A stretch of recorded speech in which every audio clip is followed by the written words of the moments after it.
Hello, everyone. We are going to start a technical webinar under the product lifecycle management value stream, looking more closely at one of the products implemented under this value stream, namely the regulatory procedure management product. So this product has been into works for a number of months. We have had a first rollout in production earlier this year on January 23rd. And in relation to this product, several questions were received of technical nature, and also questions around the implications of several IT decisions or designs that have been done that would impact on business, internal EMA business, but also the business of our regulatory network, and also with the impact to the systems under the national competent authorities. And due to the fact that those questions were received, we felt that it was important to have a conversation on the aspects being brought forward. And so today it would be an opportunity to address the questions and present to you the background of the implementation that has been done up to now, or the more precisely said, around the IT decisions taken, and to give you also insights into how we would like to cooperate in the future on such matters. So it's more an information session. We would like to clarify certain aspects with you, not necessarily take requirements. For requirements, we do have appointed subject matter experts, through which we expect that the requirements are channeled to us, the product team. And then that being said, let's go into the content to be covered today. But before that, just a few practical words. So you might be aware that the session is being recorded.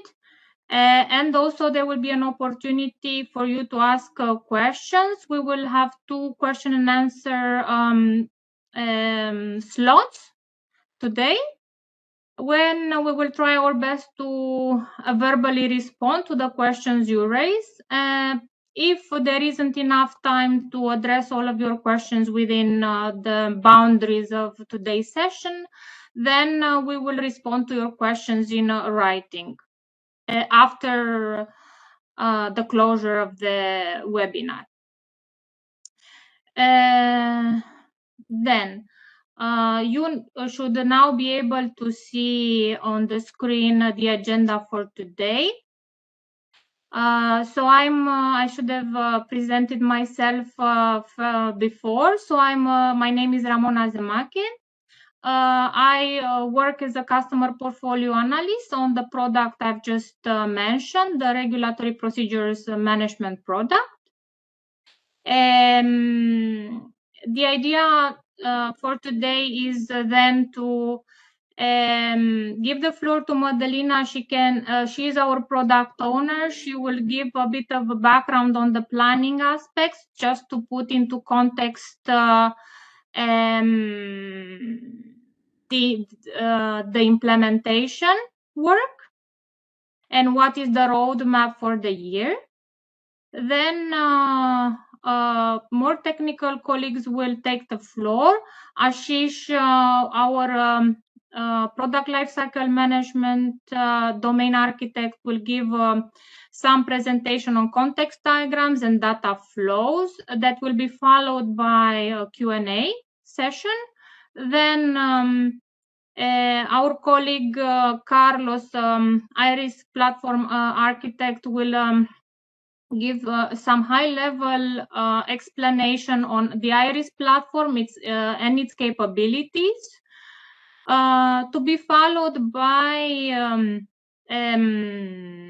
topics of interest that require technical explanation, such as the product data in IRIS, access management, sending out notifications. So on these topics, Carlos will require the input of Rob van Buren. And we will conclude on these topics also with questions on reporting and the future on creating reports for NCA, another Q&A session, and finally we will have a closure that will be taken by Simona. So you have in this slide the details on how to join Slido, where you can ask your questions.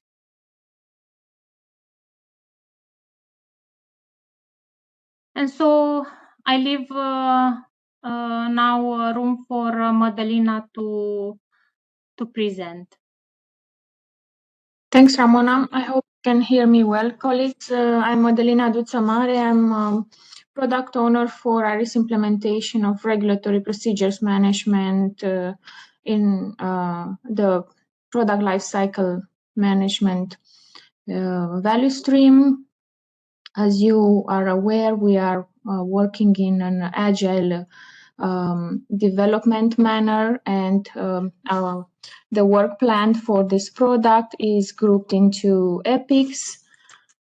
Currently, we are well, I will start with the first swim lane, where the first number of procedures covered by Epic 1 will deliver and delivered already functionalities for the core process, the development of variations, marketing authorization transfers, and Article 61.3 notifications for human and veterinary products. We went live in January this year, and currently this epic is under maintenance. At the same time, we started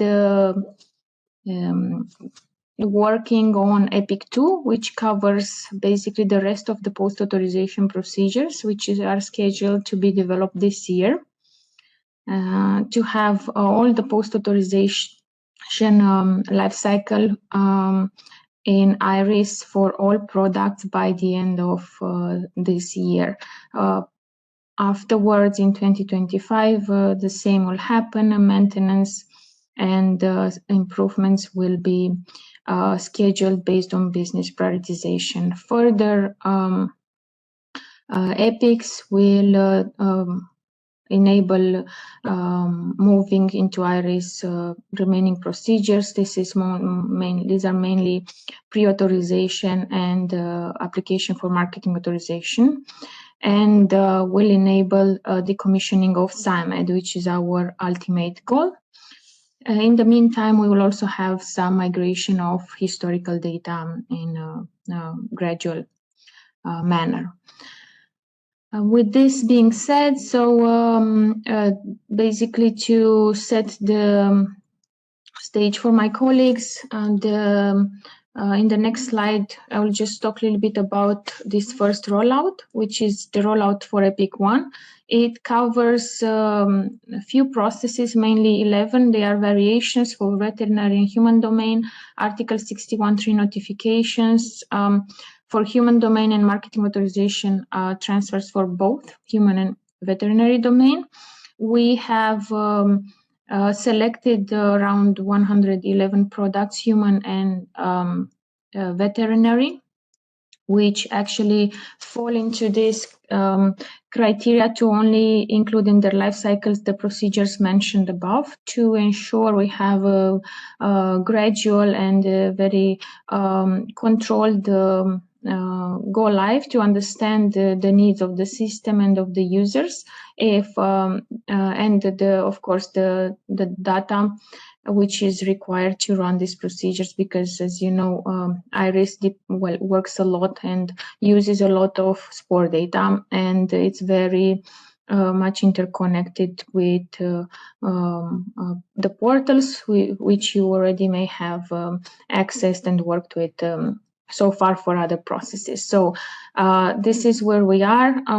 We are in production with these life cycles. So the 111 network users can access all the information related to the procedures through the IRIS network portal. You may be familiar with it and with the information provided there. And importantly, only these selected products will be managed in IRIS till the end of the year. However, by Q4 2024, we aim to have all the post-authorization processes developed, and with a target to start in end of 2024 or the very beginning of 2025, the management of all post-authorization. So all the approved products will be managed in IRIS in the post-authorization phase.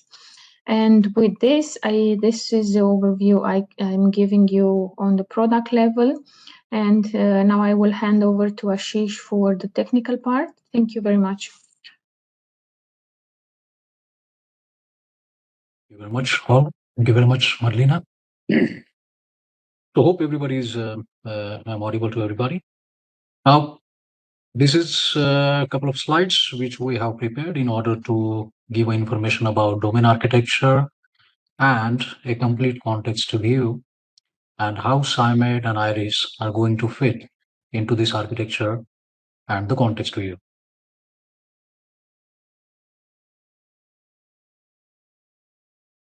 Before that, we term it as a submission architecture. So I will explain the submission architecture context diagrams. Now, in a continuation with what Marina told, we still have, we are working on the SciMed decommissioning as a part of long-term goal. So meanwhile, the IRIS platform is also being available for certain products which are currently migrated to IRIS.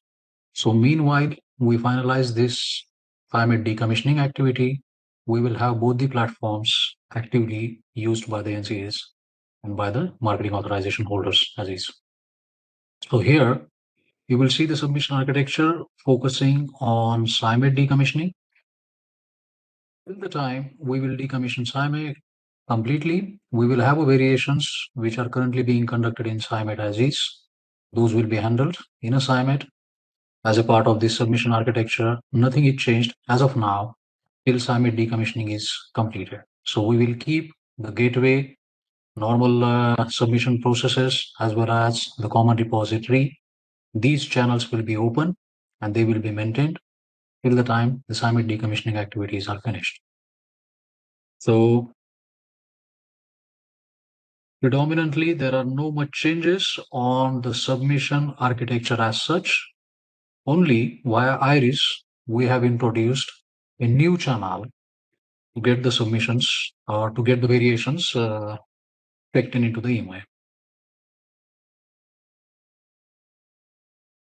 I will explain you this one. So this is a bigger context view where you will see all the submission scenarios in place, as well as the variations, Article 61.3, marketing authorization transfer procedures, which are currently partly handled in IRIS and rest in SciMed, as I explained in the earlier slide.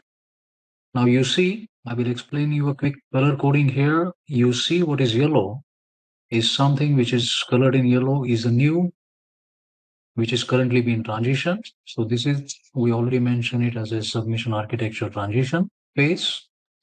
So here, all the yellow parts are the new parts which we are introducing as a part of IRIS channel, IRIS application, IRIS platform.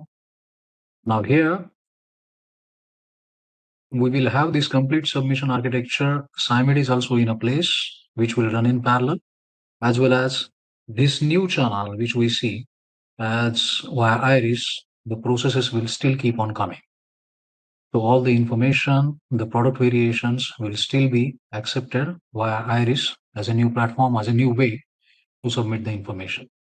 At the same time, ECTD and the Venice packages, they remain supported by the gateway and the common repository, which is as is. You can see these flows into these diagrams, such. So basically, until and unless this SIMET decommissioning is completed, we will have no major changes on the submission architecture. I will, if there are any questions, we will take it as a part of this Q&A session later. Meanwhile, I will quickly explain the data flow.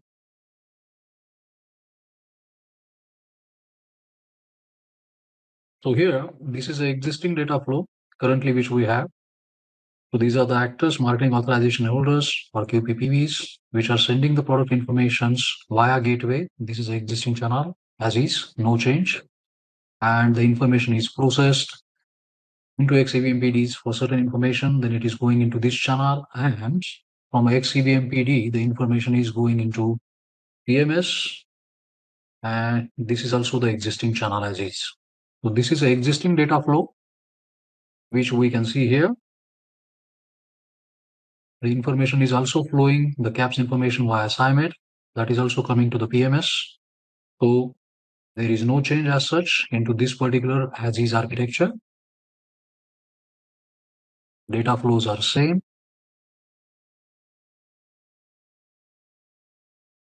And as a part of transition architecture, we have introduced this new data flow where the variation information can be coming directly to the PMS. But this is something which in a transition which we are working on. So this is particular new channel which will be introduced to send the information product updates via product UI directly into PMS.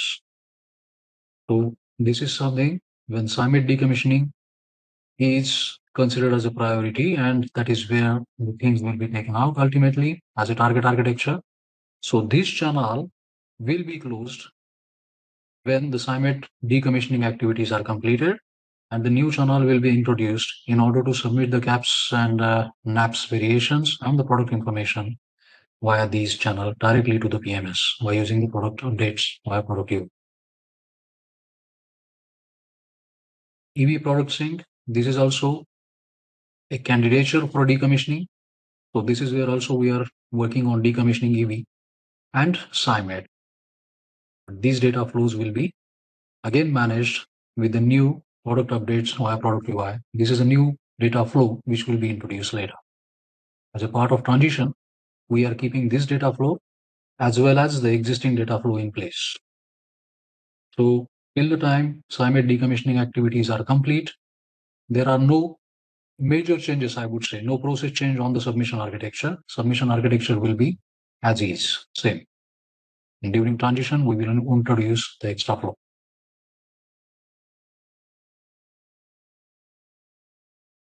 So PMS, as a strategic decision, PMS is going to serve EMA's central product database, and it will going to maintain the golden record, implementing the ISO IDMP standard as is. So this is a direction where the platform development and the new data flows are also considering the PMS as a ultimate home for all the product informations, authorized product information. So this is a vision. Iris and PMS integrations. Iris maintains an up-to-date copy of a PMS latest product data via excluding history. So product history will still maintain into the PMS, but rest of the information will be synced back into the Iris. And in Iris, product data in Iris Dataverse is stored in a custom Iris optimized data model, which is a non-ISO IDMP at this moment. So PMS is still going to serve as a golden record with the ISO IDMP standard product information. And this information is backed up and sent integrated with the Iris platform, Iris Dataverse, in order to conduct the trials and further operations on Iris as a platform.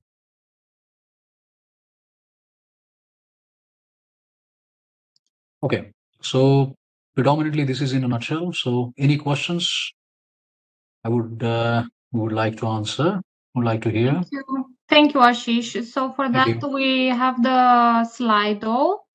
I will go ahead and share my screen where we should have a view of the questions.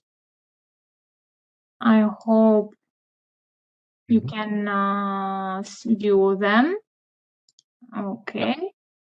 So taking the first question, so just to read it out loud, regarding the procedure number, if we have examples for the new procedure numbers, and if those can be shared, including the submission types that is not part of the ongoing pilot. So for this, I would like to give the floor to Madalina. In fact, we have a topic on this question inside the slides later on in the day, but we can take the question now. I think it's fine. Thank you, Ramona. So there is a template basically, and we can also provide it in the question and answer document, so you have it in writing. So we have EMA / and it depends on the process type, but it's not very detailed. So it's VR for variations, T for transfers, N for Article 61.3, X for line extensions, PSUR for PSUR, for post-authorization measures. Yeah, I think for and we also have referrals and the passes, I think. So that that's also to be defined, but we can reply on in the question and answer document so that you have it in writing. And after all this, the short name, we will have another / and a 10-digit random number. So basically, it's EMA / indication of the process / a random 10-digit number. That's basically on what we have. I don't know if anyone else wants to add anything. Hello, good afternoon. If I may add, we can also, I think, include it in our network guidance document, the list of all types of procedures, not only in our value stream as such, but all available in IRIS. Just we can collect this feedback from our colleagues, that we could have it in the network user guide document as well. Yeah, thank you. Thanks, Simona. Yes, that's a very good idea. Thank you both. So then I will move to the next question that is around the benefits for industry.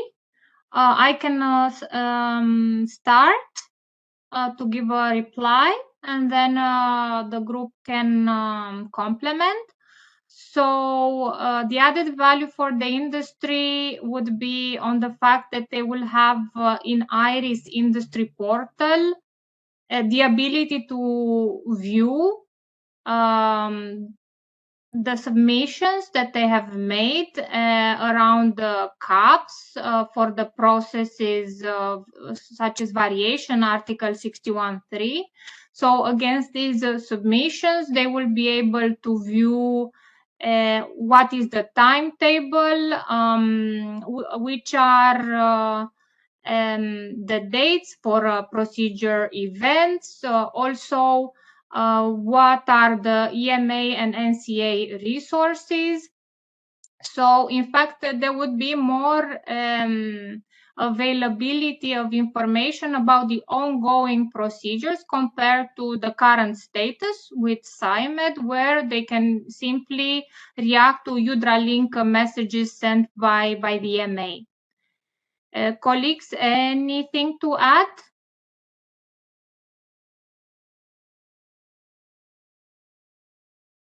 So as you mentioned, Ramona, these are more so more benefits would be having a secure way to communicate with them. So the portal contact, is receives all the documents from EMA via SharePoint. They are able to send, so Hydralink could be basically obsolete for these procedures in IRIS.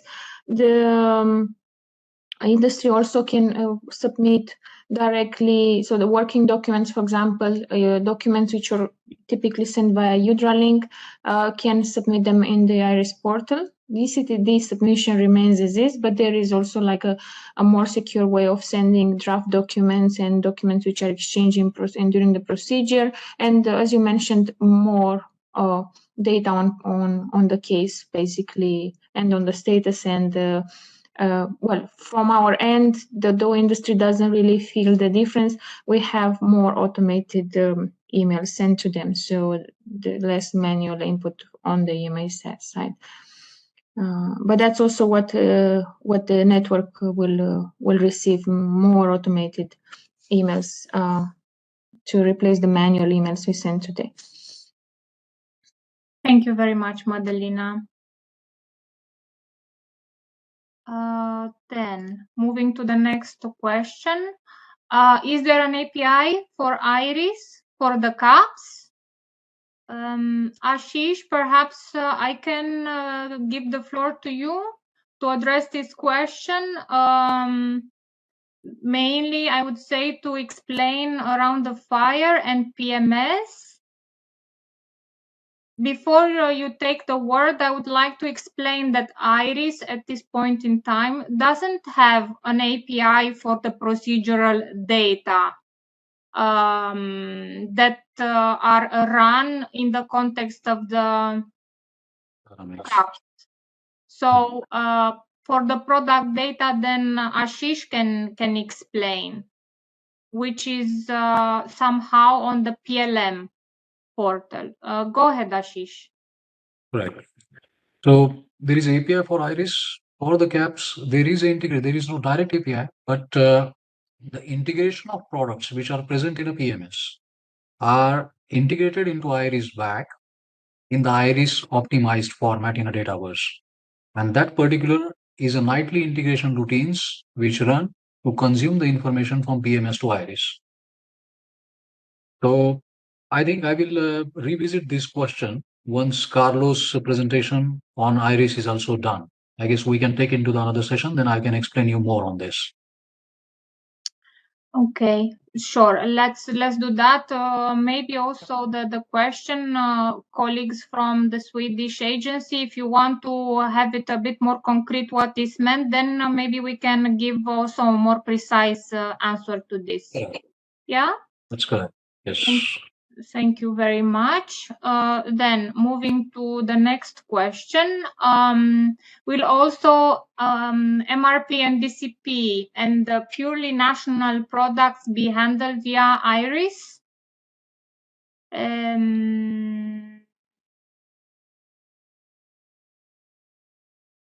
Maybe I can give the floor to you, Madalina. Yes, so the IRIS basically is designed to be used by or for the procedures led by EMA, and this in this context is mostly centrally approved procedures. However, if any product involved in a procedure led by EMA, let's say a PSUSA or a referral or a pass, which includes MRP, DCPs, and purely NAPs, then they will also be handled in IRIS, but only for this scope, not their entire life cycle. Thank you very much. Then let us see the next question. Are the regulatory documents, even assessment reports, permanently stored in IRIS for documentation, similar to the PSUR repository and in contrast to Hydralink, which is only used for data exchange?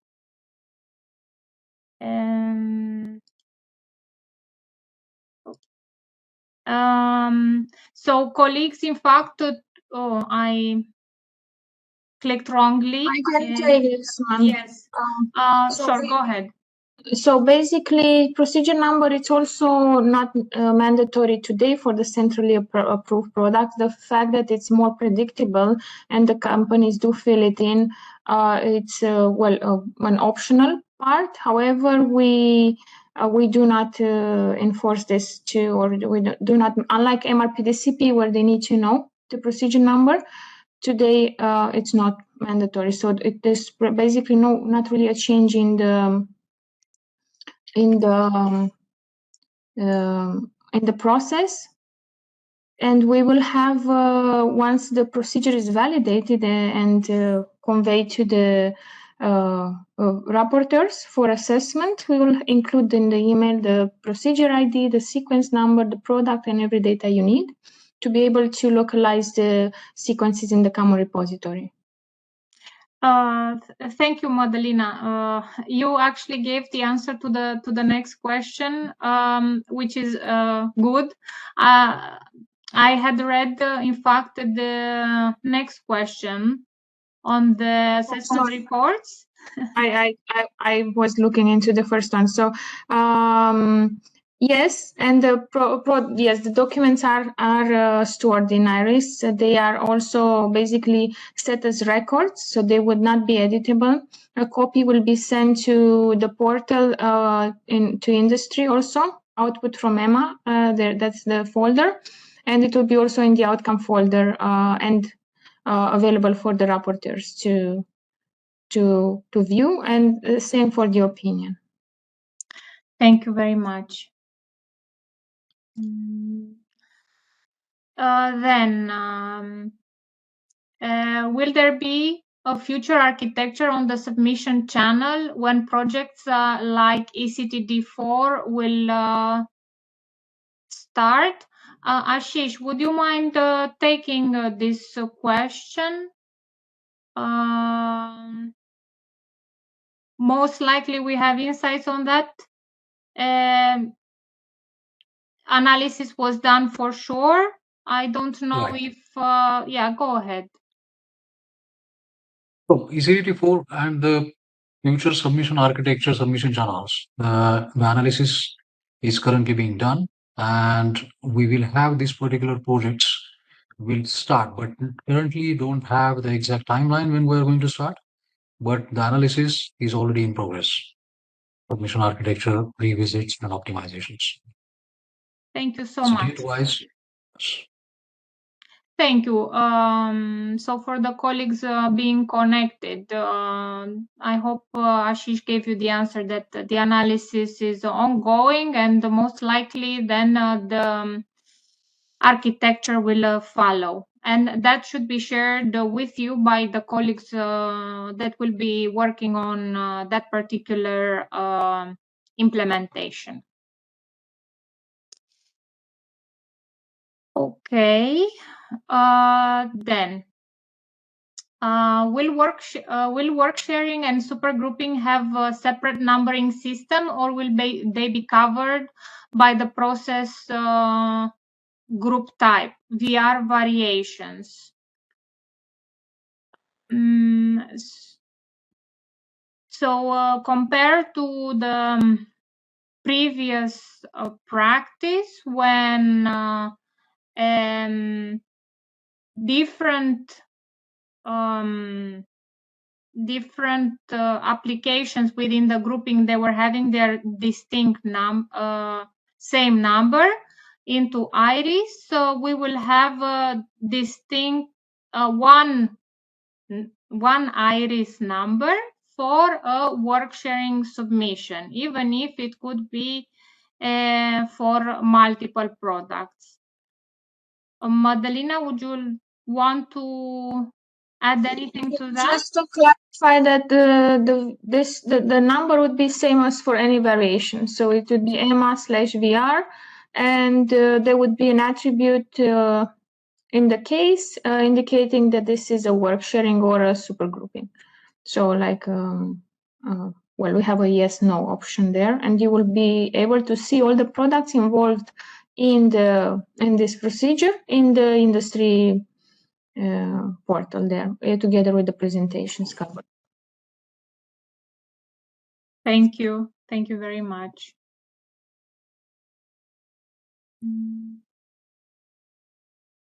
Moving to the next one. Will IRIS update the products in IRIS or in PMS UPD? So up until SciMed is decommissioned, the product update will be done on the CAP in SciMed. Then using the data flows that are present, the data from SciMed will reach PMS and then IRIS. The same for both the human and the veterinary domain. That's correct. Yeah. Thank you very much, Ashish. Moving then to the next one. Who has access to the variations report? How it is ensured that the assessment of the RMS is not changed during the assessment?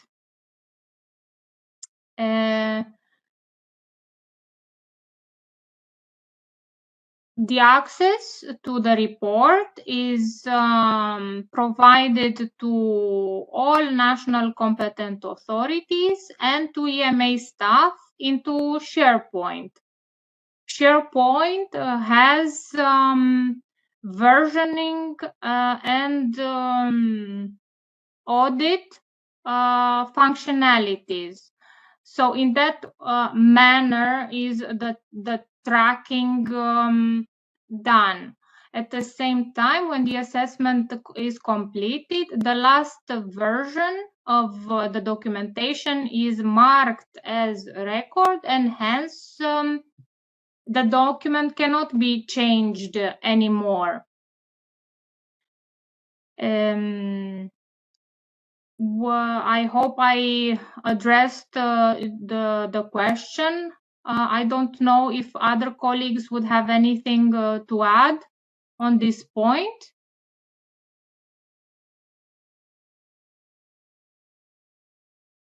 Maybe I can add, Ramona, but yeah, this is what it is, the Irish SharePoint functionalities to allow to collaborate on the documents. And I guess here we are talking on different phases of the procedure when we need to work on the document. If we reach the comment phase, so that means that this is the right place to have a document where if it is needed, yeah, you can submit your comments in the templates or etc. that you are allowed to collaborate on the documents. But this is as indicated by Ramona, and EMA Business is also working on the clear guidance on how to work in assessment reports as well, how to check in, check out, and who can do it for the main versions of the assessment report. So that's why we also have to change our mindset and also to acknowledge that the ability of the system to collaborate on the documents also requires a bit of us to be mindful the way we work and also to respect the different deadlines so that the document is available to everyone if we have a comments phase by that date.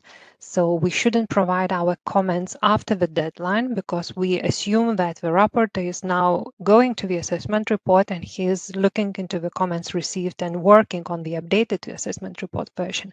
So it's just, yeah, it has a lot of functionalities to gain a lot of benefits across the whole network, but at the same time we have to establish some kind of good working practice and to be respectful to those established ones. But just to mention that EMA is working on this guide as well in terms of assessment report, and we will consult with our network subject matter experts on this as well, and it will be communicated across NCAs and committees. Thank you. Thank you very much, Simona. All right, so moving to the next. Does that mean that all products, including NAPs, need to be available in PMS? Which information needs to be available in PMS for RPM? Will there be any guidance with these requirements? I can maybe make a start to answer this question. So yes, at least for the PSUR NAP, CAP NAP, there would be a need to have data coming from in PMS and then from PMS available into IRIS to allow for the assessment of these procedures. Yes, also the analysis on what product data will be needed will be done. The request on the data that is needed should be done to the product owners of PMS in order to ensure that the data requirements are met. I should comment here, I don't expect that this analysis phase takes long because there is already understanding of the data that is needed in SciMed, so the system that currently facilitates the procedure management for PSUSA. So then we should be in the position to clarify this topic quick enough.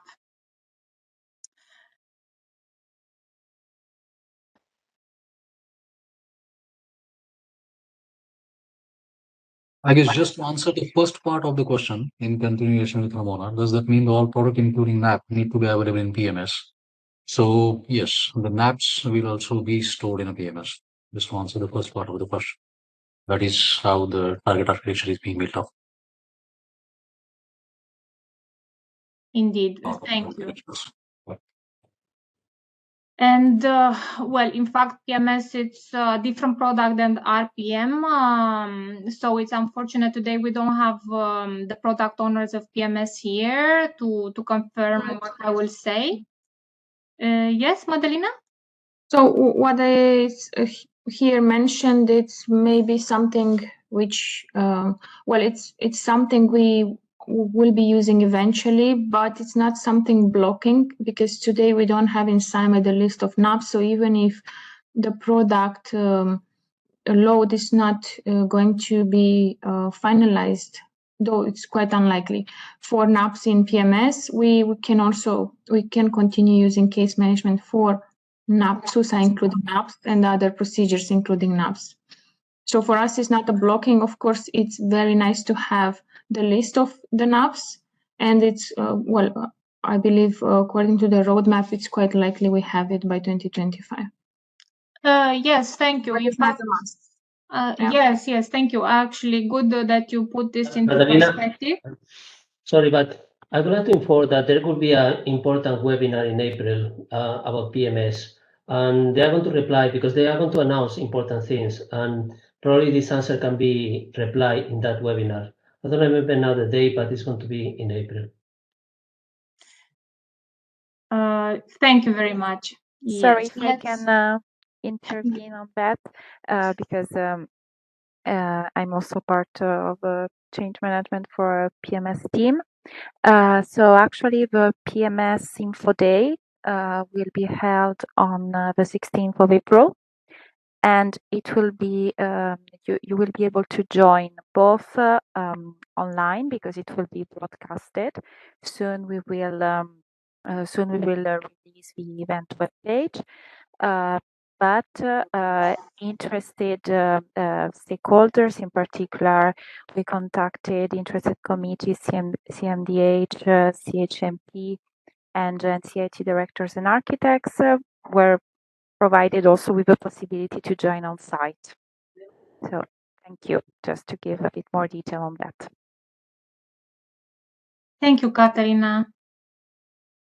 Okay, so then I will propose to move to the next question that looks actually into the documentation again for the assessment. So if we do not circulate the report by UDRA-link, how it is known that the assessment report on SharePoint has been completed by the rapporteur? Simona, would it be okay for you to take this question? Yes, indeed. Thanks, Ramona. So we do send an email, but without an attachment, but only saying that the assessment report on IRIS has been completed, and we can provide the link to this assessment report. Yeah, the active notifications, they still exist. It's not that the system works silently, yeah, and we would expect everyone to go anytime and to check the things. Indeed, you can access the information, the cases on the IRIS portal 24/7 to follow the case, etc. But the existing timelines, active notifications, they are as it is now, working with other procedures, with UDRA-Link and with Ensiamet. So you send an email to UDRA.net mailboxes as CHMP or PROC UDRA.net mailboxes saying that this assessment report is completed and now you can provide your comments. It's just yet that those questions were also covered in our training to network user seminar, and maybe at the end of the day of this we can share with you the link to the recording and to the presentations. All these kind of procedural stuff were also presented in this training seminar. But thanks for the question. Thank you, Simona. I think the next question we did take.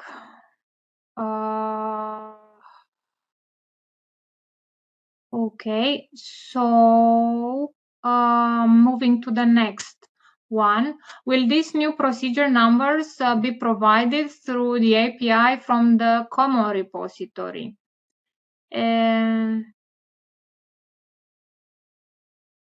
My understanding, it's moved, I should pin it. Oh, okay. My understanding is that yes, the common repository should have these new numbers included. Nonetheless, we can take an action on this to confirm after this meeting.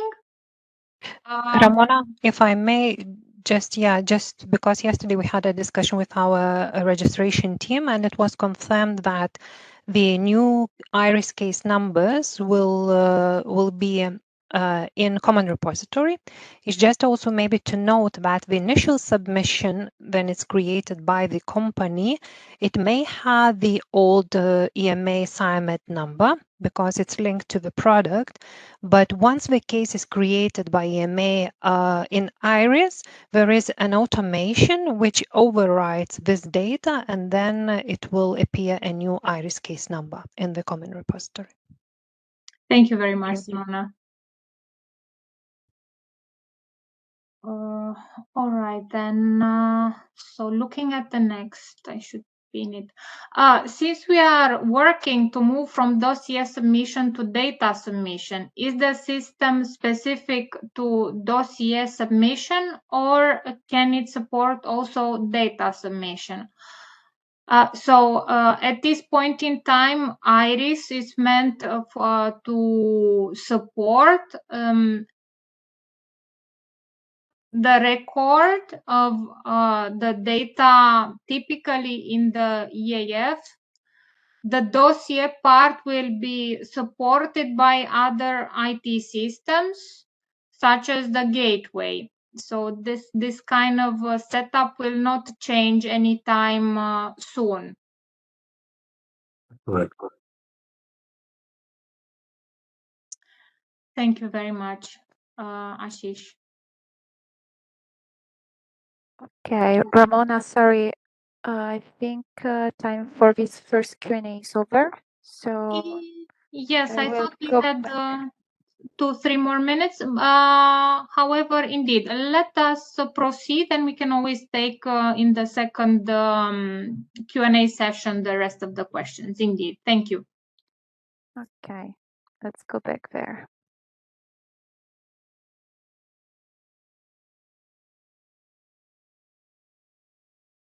Hello, this is Carlos Hernandez, platform architect for IRIS. I would like to present to you today the capability map we have been defining for IRIS as an attempt to create a structured approach for the capabilities that implement the IRIS system, no? The applications that we use for handling the cases and also the portals. We have structured it in 4 layers.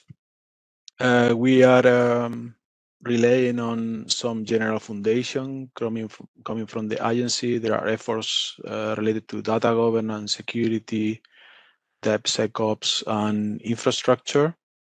And on top of those general foundations, we are building 2 layers of capabilities that are supporting our business applications on top.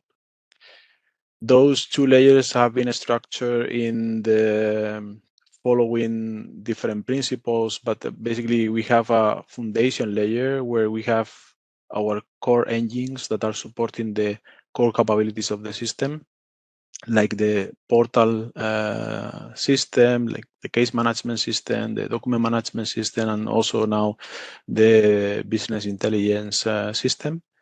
And also other transversal services that we are building to govern different transversal aspects like data, security, application lifecycle management, and technical management of the operations of the platform. The different subcomponents in the different capabilities or building blocks, let's call it like this, are based or are placed in the different capabilities based on the business requirements. No, so we will see later how this map to the technology that implements those capabilities. In the third layer, we have the, sorry, I will go one back.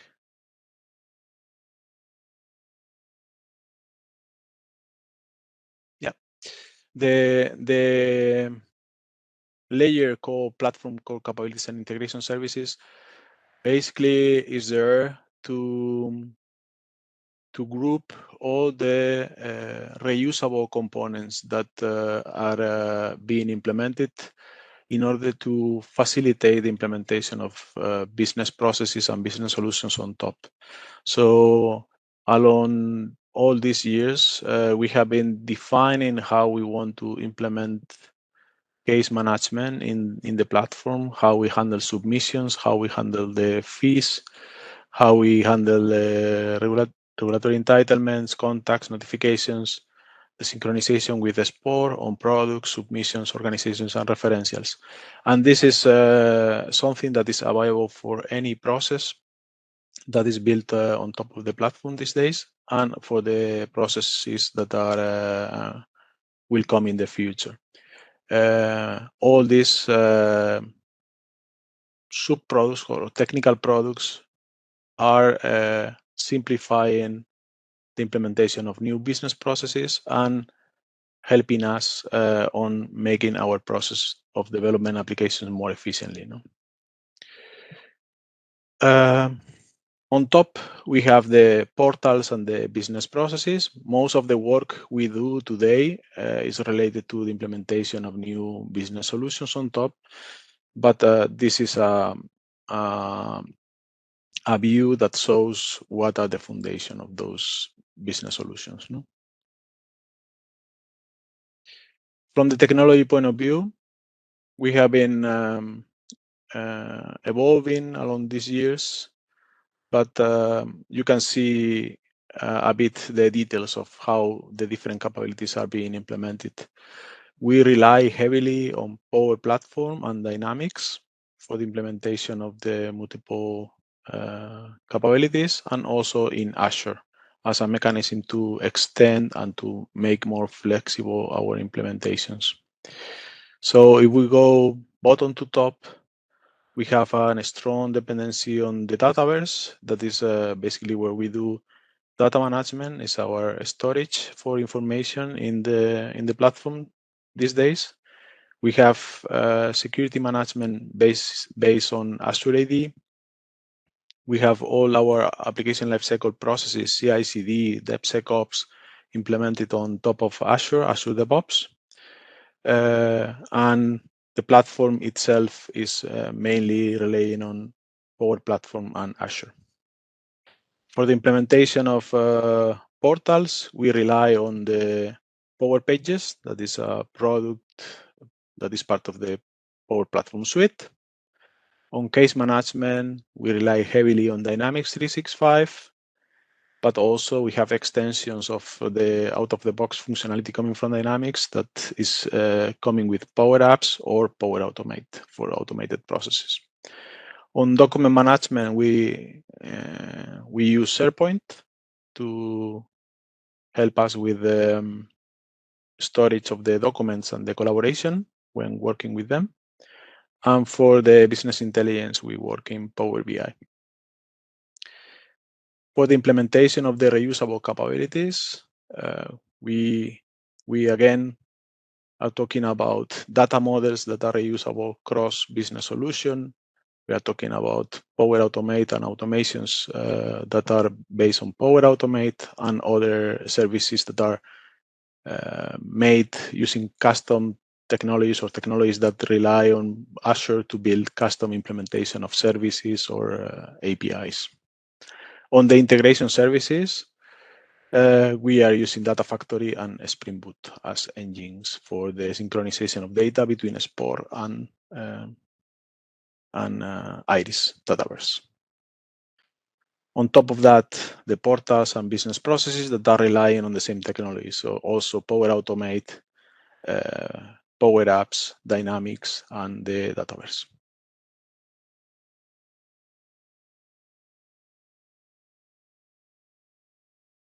Okay. On the Iris platform dimensions, the first topic would be the product and case number change. I would hand it over to Rob Van Buren. He has full context of the decisions made in this area. Yes, Carlos, thank you for your introduction. I will share my. Let's see if I'm sharing my video also, but hope so. So it's nice to have somebody in the camera in the picture than not. I'm not sure if I am able to go to the next sheet, but yes, thank you. We have a new we remodeled, of course, as you know, because as the network is already working with different submissions. We have a different data model. We get information from various sources. In the top section, you can see, well, for substances, for instance, we have the substance management system, which we derive our information from, and we integrate that information into the Dataverse, our platform. Iris is leading in the RPI product types. We get the information from SciMed 2 using Power BI reports and getting that information periodically updated into our Iris platform. For the authorization products, those have a relationship with the medicinal products, and those have a relationship with the packaged products. Both are being derived from SciMed. We have a new product number installed, which is an auto number field in Iris. That auto number field, as you can see here, contains the prequel PRD, as in product, / a 10-digit number. That's the identifier. There is no any business logic behind the numbering. As I said, it's an auto number field, so you cannot derive from that auto number field if it's an authorization medicinal product or a packaged product or any other product. For the numbering, the Article 75 have a different numbering. Still starts with PRD, but it does not contain the slash, and it has a 7-digit number. But it is a unique number, of course. If you please could go to the next sheet.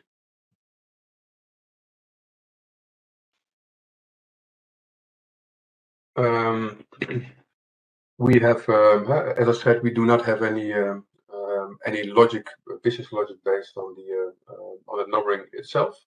So numbers are being generated automatically.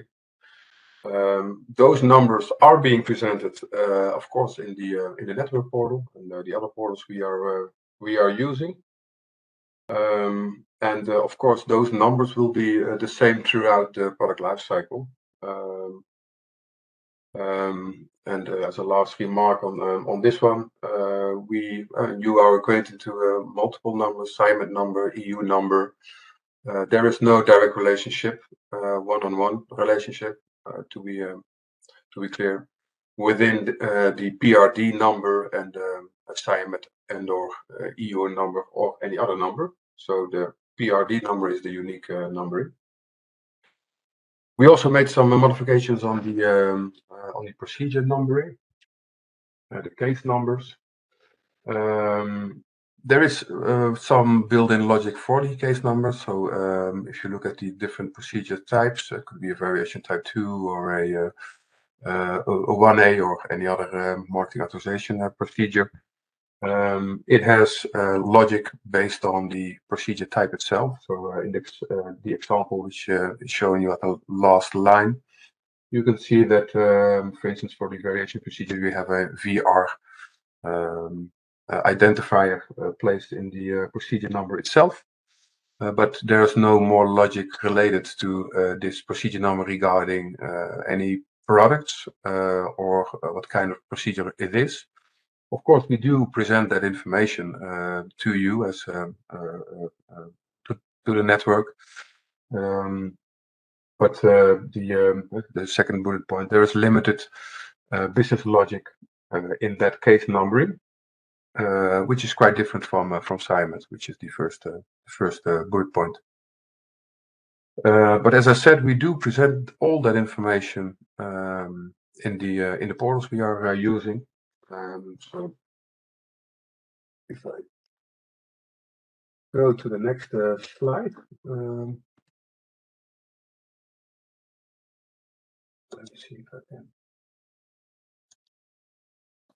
Yes. A little bit difficult. As you can see, I have the sun shining on me, and I have to look at my my screen. It's quite difficult to see in such a small area. But all information which we have is presented in different views, as we call them. So in the first column, you can see that we have the case number clearly presented. Of course, the second column, case type, so you can see what kind of procedures it is. A subject, which you can derive some more information from, and also the lead product is being presented in this grid. So all cases have related products, and you can find all that information in the portal itself. And of course, the PRD number is also presented there in this view. I'd like to hand over to the next presenter, and looking forward to any questions you have later on. Thank you.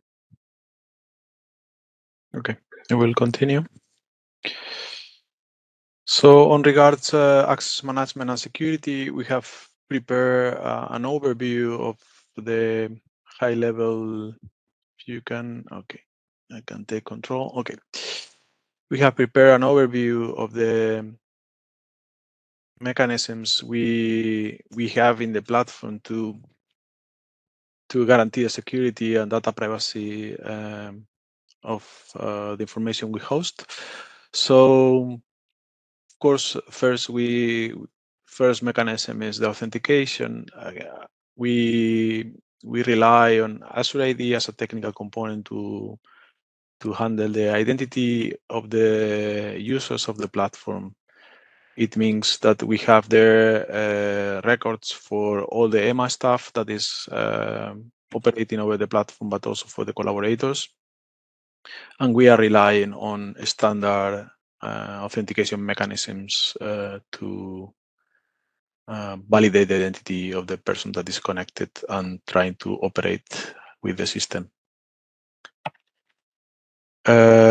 On regards the authorization, yeah, it's a more complex topic. We have different configuration, different roles, security roles that we grant to the different users through the account management system of EMA, the EMA-EIM.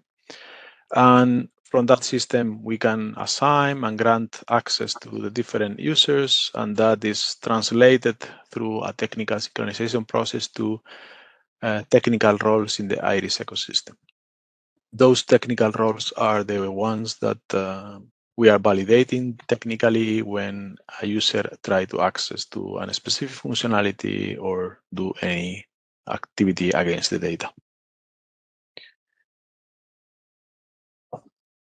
On regards data access, is also related to authorization, but we have another layer of security. The authorization explained in this overview is more at application level. We have another authorization layer at data access level. So our system, powered by Power Platform, allow us to configure authorization at table level. So we can configure access at table level and also at column level. So through those technical roles, we can configure which technical role can access a specific table and a specific column on those tables. In that way, we can control, configure the system to enable access through those roles. No?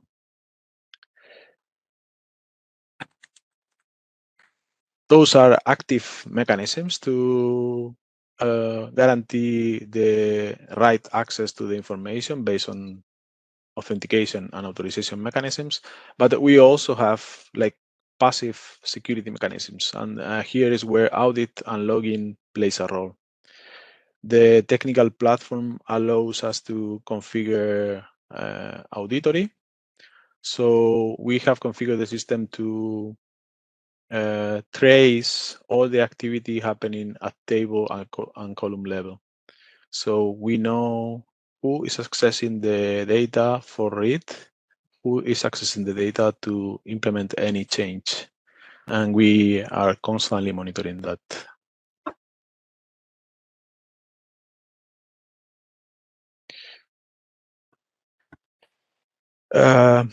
Another layer of security is data encryption. Data is encrypted at multiple levels. The first thing is encryption at what we call in technical words data in transit. So when someone is connected to one portal or connected to the CRM, all the data is sent from our browser to the backend systems following the standard encryption based on HTTPS and TLS. So the interaction and all the interactions between the technical components of the platform is implementing mechanisms to encrypt the data so nobody can read that data in clear and get access, unauthorized access to the data while it is being sent from one system to the other. The other mechanism is encryption at rest. So when the data is persisted in the database through out-of-the-box capabilities of our storage capabilities, the data is encrypted and no one with no one can access the data without having the right access mechanism or the key to read the data in clear. No?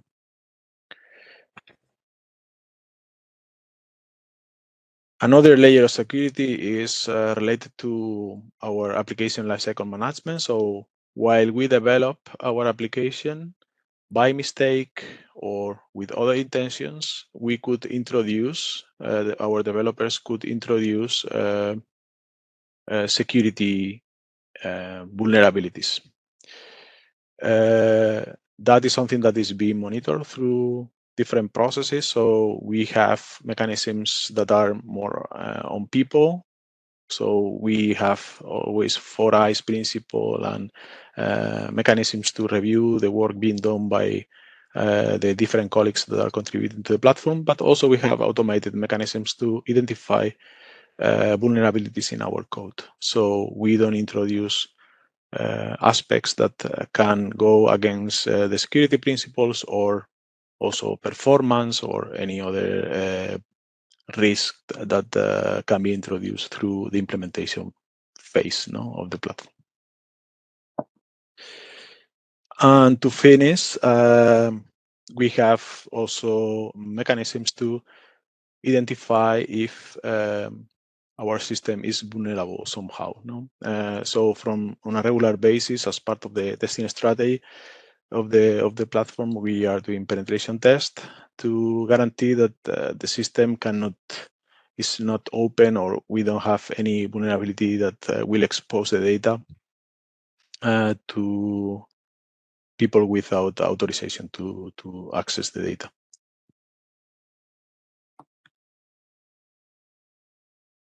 That is in a nutshell what we do on regard security. Yeah.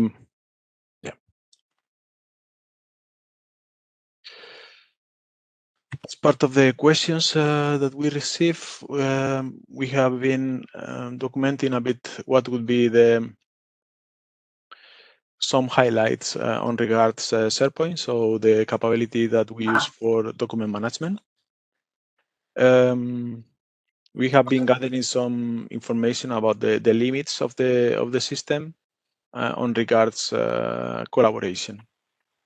So today, following the product guidelines and the characteristics and the documentation, official documentation coming from SharePoint, the maximum number of concurrent editors for a document is 10 people, 10 collaborators. What happens if we go to 11 or beyond 10 is something that we cannot predict. Of course, this is the recommended maximum. I think the system will support much more than that, but that cannot be guaranteed. And then also following the guidance from the product, it seems there is an absolute limit of 99 concurrent users. If we go beyond those limits, yeah, we cannot guarantee what is the behavior of the application or the performance, or if we are losing any data that we are trying to commit or to implement in the system. Of course, all these are this is information coming from the official documentation, and this is something that can be very different depending on the different situations and the document complexity, the network conditions we are using while working with the document, or any other factor.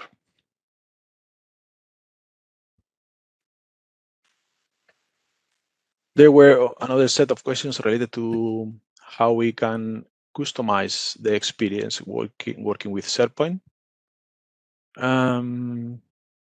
Yeah, users of the SharePoint can set some preferences at personal level.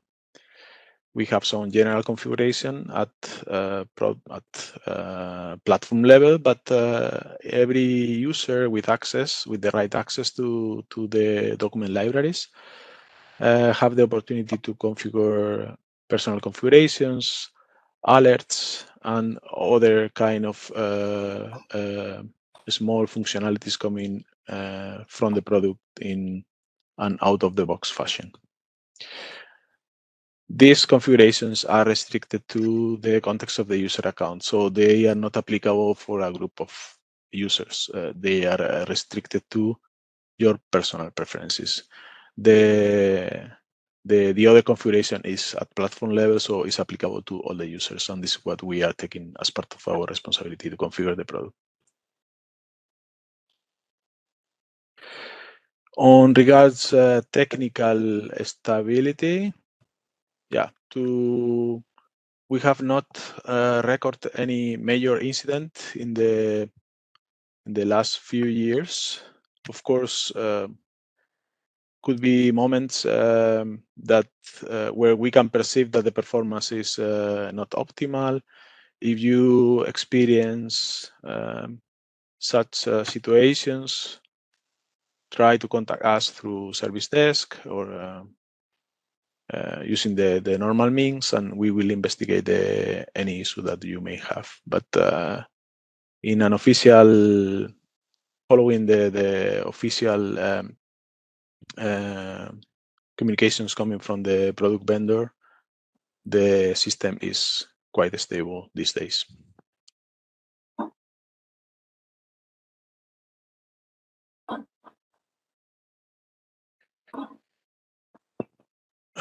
There were another set of questions about email notifications. So currently the Iris is using emails as the main notification channel. Based on the requirements and some other restrictions, and also the ambition to harmonize the behavior of the system, we have taken some decisions about which email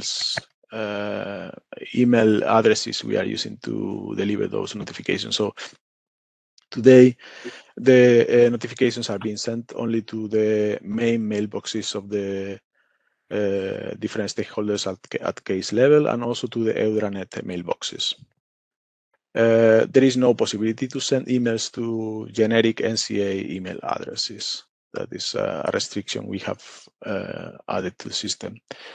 And of course, you can implement other kind of email rules on top of your email configuration at your site. So if there are situations where you would like to forward emails to other people that is not in the direct notification flow, you can do that on top of your configuration at your level. All the emails are being sent through using one single account, Emma-Iris, and they contain the routing ID. Those when you reply or you answer to those emails, you need to respect the structure of the subject, because that is being used to route the email to the right mailbox. And forwarding from our end is not possible at the moment, so you need to implement those rules in your ecosystem, in your email ecosystem.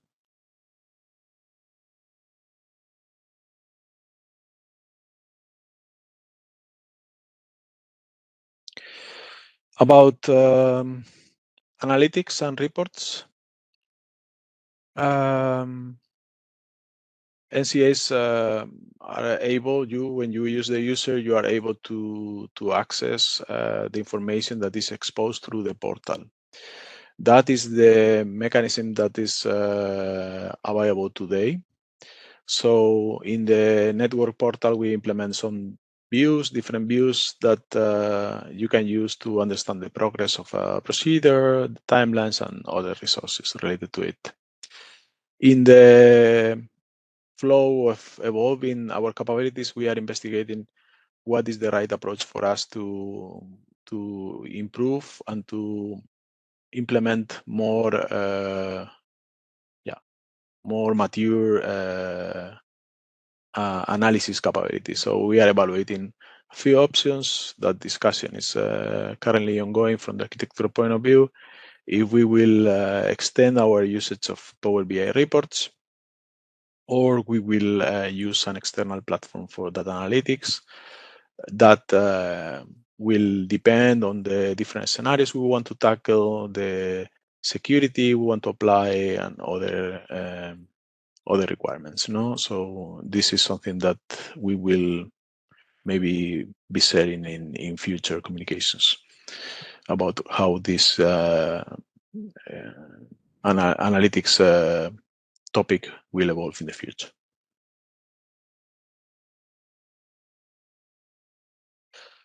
And that's it. This is what we had prepared.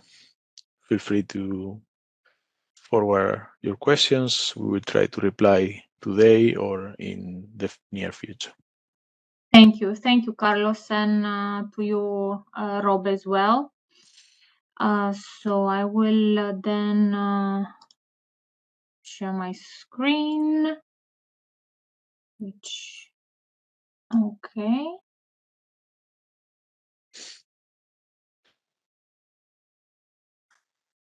So going to the first question from the Swedish agency, we would appreciate if there were another implementation of notifications other than email, since Iris uses Azure, and therefore there are lots of options.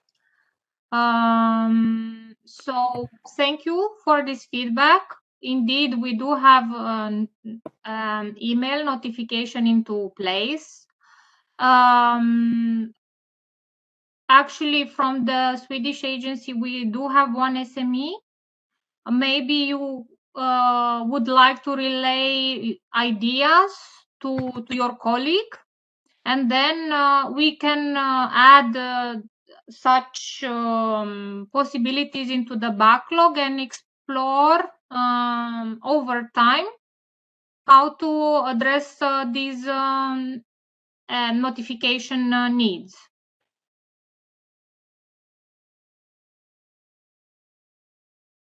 Yeah, thank you very much. So I will move to the next. The next item is around the relation between the SIAMET number and the product number in Iris. Maybe I can state few things, and Rob, maybe then you can take over if needed. So the SIAMET number is a 4-digit number, and SIAMET deals with primarily CAPs, centrally authorized products. Iris numbers, well, Rob has said few words up to now on that. So basically there are this PRD with 10-digit number on different levels of the product in Iris. Basically, on these different levels, there is the authorization level product which would match the CAP product in SIAMED. Nonetheless, there isn't any business logic between these two numbers. So in other words, the number in SIAMED, it will not by design match the number in Iris. So there isn't a way for users to understand that the product would be the same. And then going into the level of the product types, then the attempt to relate between SIAMET number and Iris multiple product types, this would be a difficult exercise. In some ways, I think it's matter of using the new system and learning over time the data proposed by Iris and how it should be used in the context of the processes.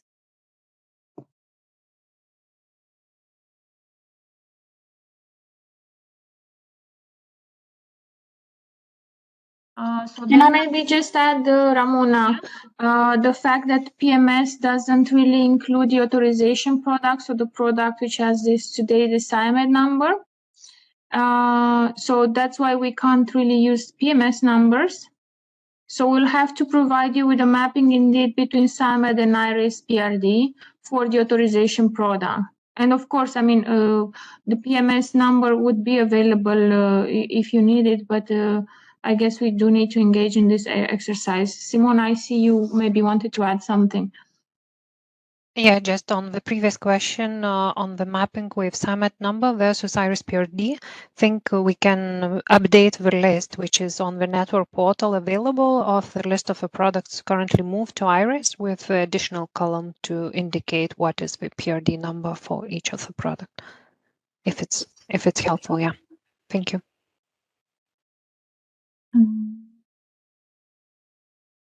Yes, thank you, Simona. Perhaps this is indeed something to explore with our network to see what is meaningful. If they would like to see better the PRD numbers for the caps.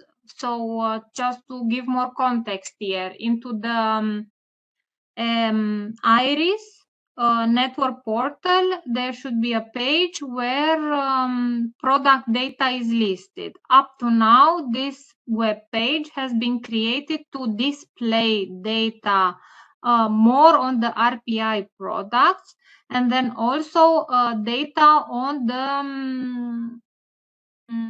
marketing status. That indeed, this marketing status should be done against the caps. Nonetheless, these reports up to now, they show the EU, the marketing authorization number. So in fact, there was a reflection with Simona, if more recently, if into these views, we shouldn't add the PRD number. Yeah, so indeed we can investigate on this with our SME to see what is most useful to do in the future. Okay, so then moving to the next question around the ideas from PMS that Madalina has touched upon earlier. So yes, we do have in IRIS the PMS IDs on top of the PRD IDs. However, up to now, none of the portals, neither for industry nor for the network, they show these PMS IDs. So only the PRD IDs are shown. And due to that, the proposal was made today to work with these PRD IDs in the future. But Ramona, just to clarify, for authorization products, there is no PMS ID also. So that would be only for the presentations, and we are not showing currently medicinal products on the portal. So that's something which is a limitation. Yes, that is of course true. That for the CAP itself, there isn't a PMS ID. Thank you, Madalina, for clarifying this point.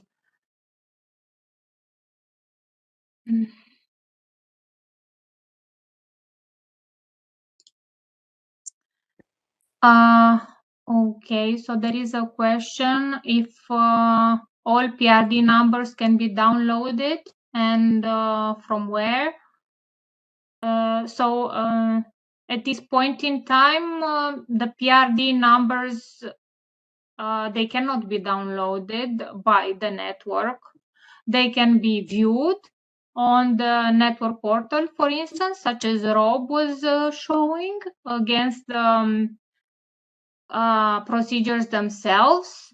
And there is the ability to export the procedures together with the PRD numbers. However, the download with just the PRD numbers is not available at this point in time. if it is felt that this is a need to have an overview of the PRD numbers, then I guess together with the SME, we can determine how to make this available. Yeah.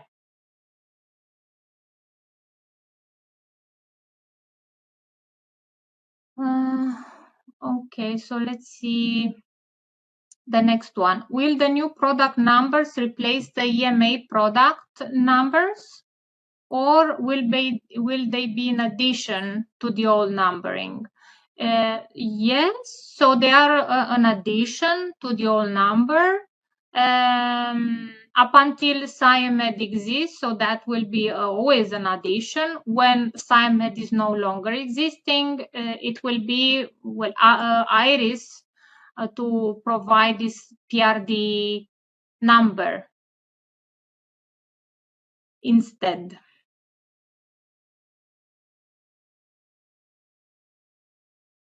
I click wrong. I hope I will get the previous question back. Sorry for that. Now to read this one. Is this system compatible with other medicine agencies' management of information flow worldwide?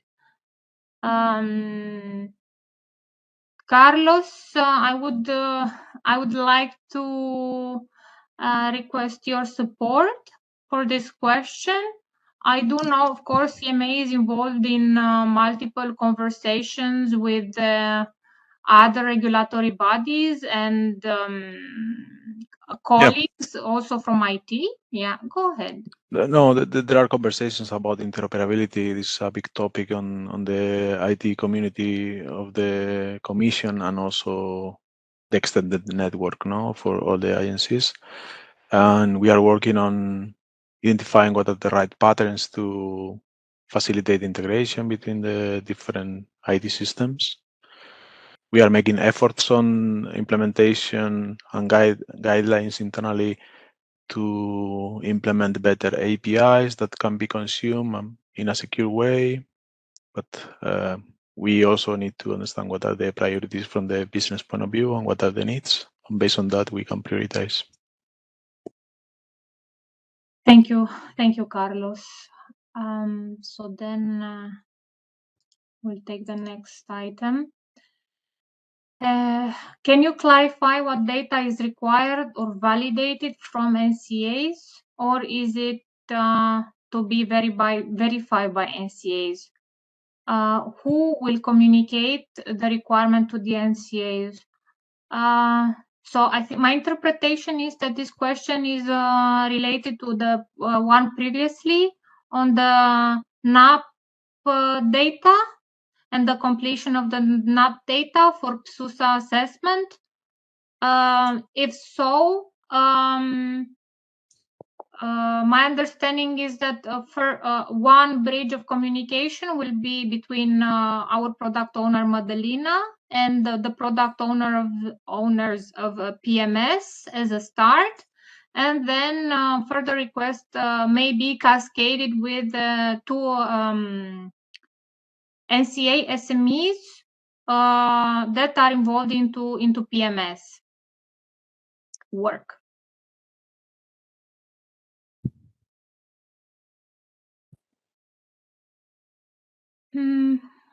Okay, then are there any read logging in place? And are there any analysis of the logs? Yeah. Yeah, maybe if this is referring to what I said about access logs, that exists. The log exists, but the access to it is limited to so far to the people that are doing operations on the platform for monitoring purposes, incident investigations, and analysis of the how users are regularly using the platform. There are other auditory logs that are being exposed through the CRM I don't know if Rob can elaborate better than me on that. We have some, at least at some level, we have some visibility on what is the data is being changed, but maybe not the access log. No. No, indeed, there's a difference between the access log, who uses the system, who logs in, who in this case reads the data, and which you mentioned is the audit logs we are using. Those are being implemented, and it logs the changes of, for instance, a procedure, who did what at what moment in time, what was changed, what was updated. So that information is also being kept in the platform itself. Yes. And for now, it's only accessible for EMA users. Yes.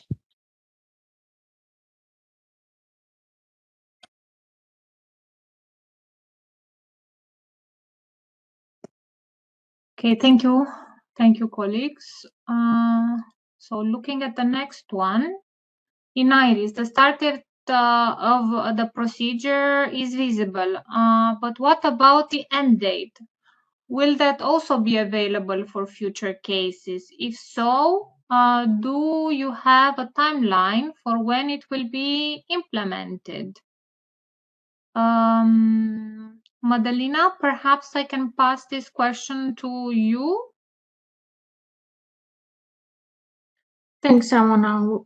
Simona, I see you already turned on your camera. Maybe you want to take this one. Yes, thank you. Not only the start date, but if you click on the case number, you see the full timetable with all the planned dates, and also you see the column with the actual dates to be recorded on EMA side system and will be visible on the network portal.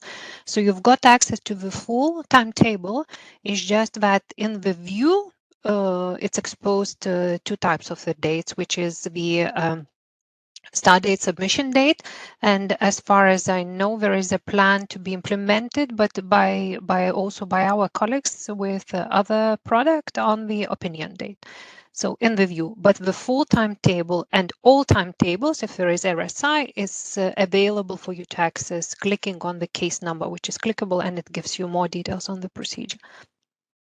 Thank you. Thank you, Simona.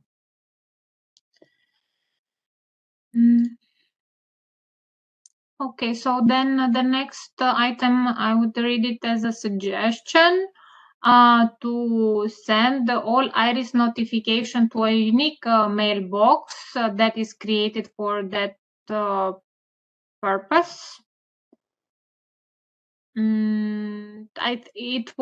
I would say here again, we should discuss with the SMEs. There is already configuration to send notifications to UDRA mailboxes. So it is a bit unclear to me at this point in time what is the difference between this proposal and what is already into place.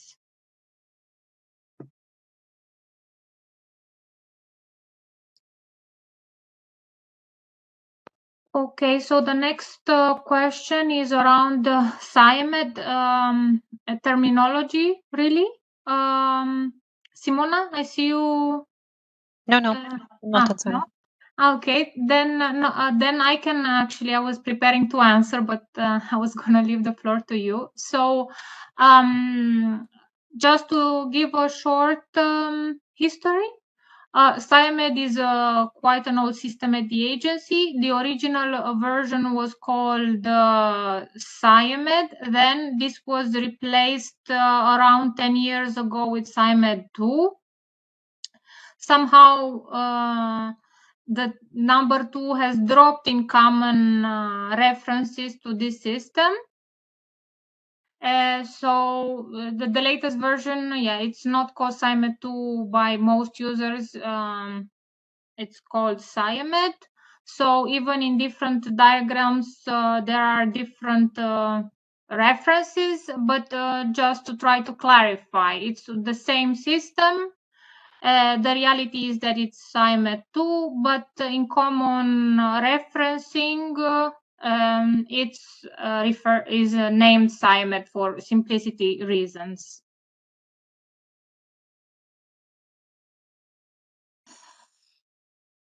All right then.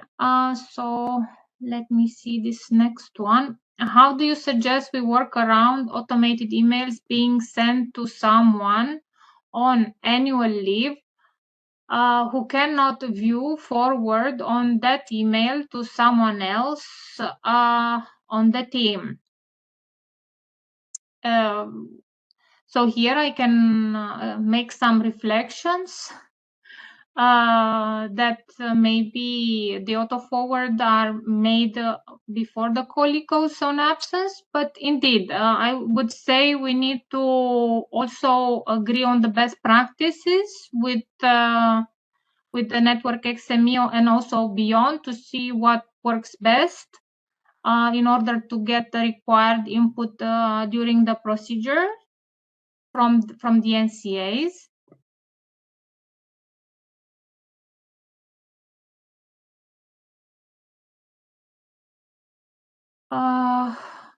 Okay, so the next one, which number will be required in the FHIR EAF for variations?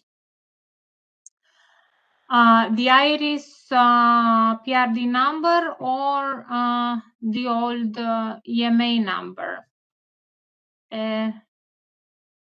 So up until now, we have not discussed any changes into the way the EAF should be filled in together with Christina. So I would say that the SIAMED number should continue being used up until other decisions are taken. Madalina? Yes, just to make clear that the lookup in the EF, it's actually doing a search in IRIS. So even if it's not visible, the PRD number is available. So I'm not now, I don't remember now if the PRD number is visible when performing a search in the EF when industry is filling it in, but the search is taking nevertheless place in the IRIS dataverse, which is common for the case management for regulatory procedures. So I think it's just a matter of clarifying if the number is visible, but it's the same thing basically.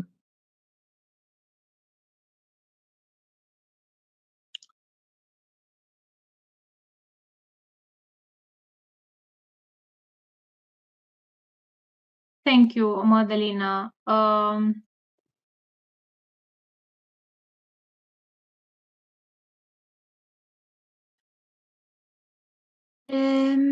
Okay, so we have actually more clarification on the read logs here. So the question about read logging was regarding if there are any logs when someone has read a document, not regarding access, or when there has been some type of change made to a document, just when someone has read a document. I can help with this because we do have a requirement. So in currently this is not in place. It's well, what happens today, what we observed is actually every time someone opens a document, there is a new version created. So we are looking into having some settings changed so that doesn't happen anymore. And also we have a requirement logged to understand who has read, so open the document, and that's in the backlog. So that's being well recorded. Thanks. Thank you.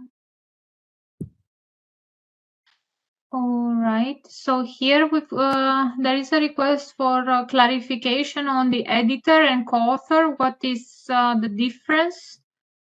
I think that information is coming from the, Microsoft is using the term a SQL term, no? Editor and co-author, I think. So we can assume they mean the same.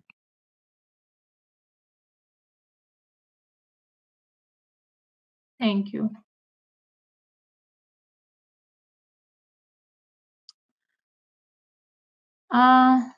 Okay, then, so moving to the next item in the list, how could we download the table that relates SIMET number and the PRD? I think this is something we touched on before. Let us discuss with the SME to see what is the best option. And then, of course, we will act on the best option, whatever that may be. So either adjust portal views, or even we provide you with an export on the short term. So really, let's take an action with the SME to establish how to proceed on this point. Okay. Then we need to see a table. We need to see a table relating the two numbers, SciMed and PRD, and be able to download all of them. Now the system does not allow to download all. Okay. Indeed. Let's see how to proceed on this kind of requirement. So then the next one is, I guess, clarification from the other point. So it's explained here that this URD iris all should receive all notifications as UDRA for all notification from PSUR repository.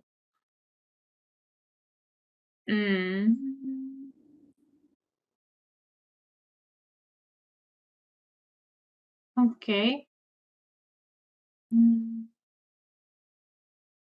Is it okay then to take, indeed, this requirement and discuss it with our SMEs and to see how to progress?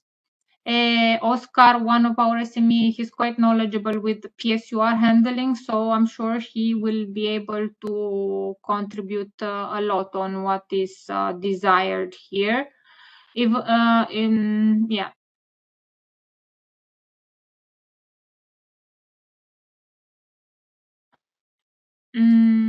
Oh, I clicked wrongly. Sorry. No, sorry. Will vet medicine products be copied into PMS? So vet medicinal products, they are already into PMS, into the PMS Oracle database. So part of UPD. I don't know, Ashish, if you feel there is a need here to comment beyond this. So basically, PMS is a term, and it even can be used interchangeably for UPD. So information is already same. So you can consider PMS and UPD same, and the weight products will be copied into the UPD. It is just term, but ultimately, as Ramona said, it is the same Oracle database where the information is stored. Thank you, Ashish.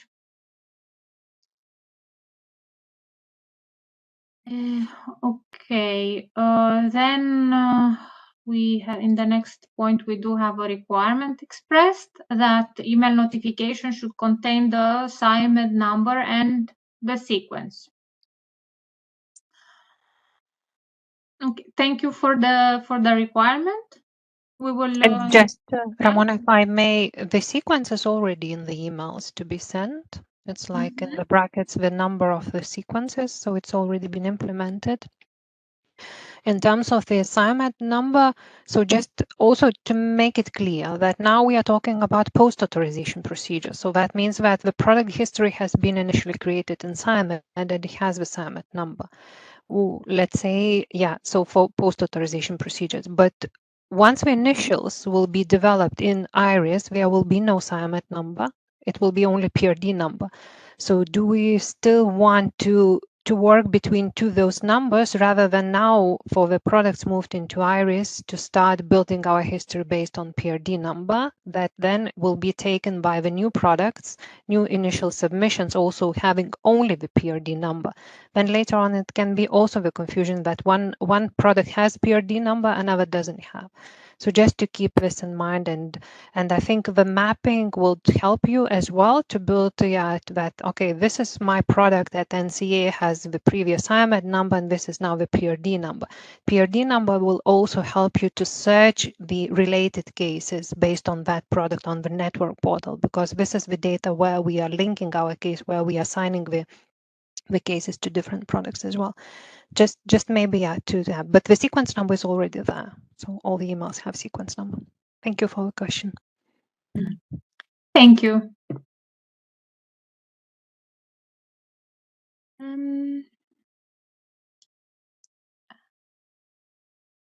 So the next question is if RPM will support is planned partly. Oh, sorry. I will read. Will RPM support planned partly? Okay, so will RPM support? Will RPM deliver fully?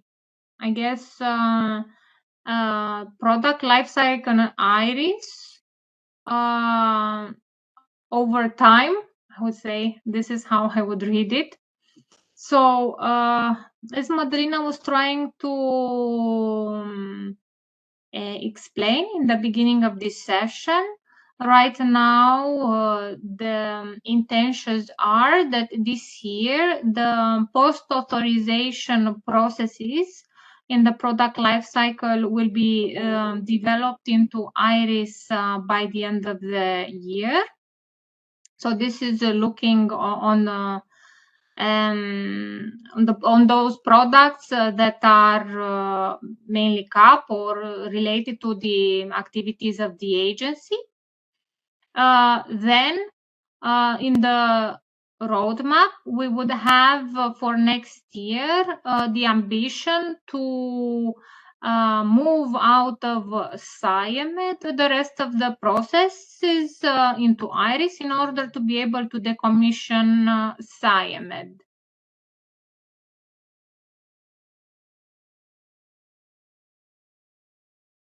So thank you for this question. So I and just Ramona, maybe to give a bit of overview that there are other teams working on other procedures which are not currently run in SIAMED. So for example, pediatrics, so they are also to be moved to Iris. So the main goal of EMA is to have all the products with all the procedures within one system. And then it's easier to retrieve the data, the knowledge sharing, etc., etc. For there are a number of benefits, to have everything in one. So just, that all the procedures to be moved, not only those which are currently in SIAMED. Thank you. Thank you, Simona. So actually now I think we have reached the end of the Q&A session. I realize we do have some more questions to which we will provide the replies in writing. So maybe Simona, you could give us a few words before we close this session. Yes, thank you, Ramona. And first of all, thank you for your participation and for all the questions. And it makes us really very happy receiving all those questions that you starting to look into the system better to understand and trying to assess the impact at each NCAs.